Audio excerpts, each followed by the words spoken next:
Un bruit tonitruant. Avant le fracas. Mathias bûcheronne cette forêt de résineux depuis 15 ans. Un travail physique et dangereux qu'il effectue de septembre à mars, accompagné de Benjamin.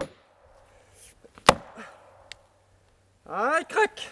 Avant d'abattre ce Douglas, Mathias observe. Le but, choisir un bel arbre et créer une trouée dans la forêt. En plus de produire du bois, les coupes apportent la lumière nécessaire à la croissance des jeunes pousses.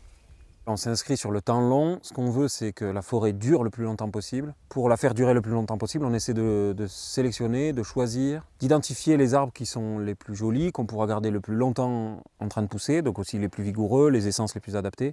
Et donc on travaille pour ces arbres-là. Mathias est le gestionnaire de cette forêt. Un environnement qu'il aime et veut faire perdurer en plantant des essences plus résistantes. Son quotidien et son parcours, c'est dans un livre qu'il a choisi de les raconter. En taille de direction, perçage à cœur, je tape fort tous mes coins à l'arrière de l'arbre, mais l'arbre ne veut pas glisser entre ses voisins.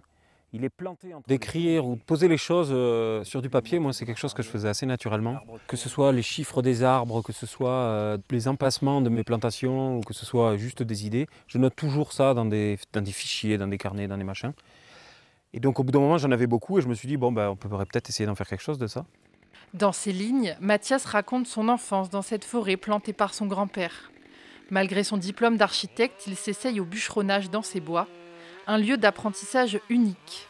Moi je me pose toujours la question, si j'avais pas eu cette forêt en terrain d'expérimentation pour me créer, pour savoir ce que je voulais faire, je ne sais pas si j'y serais arrivé.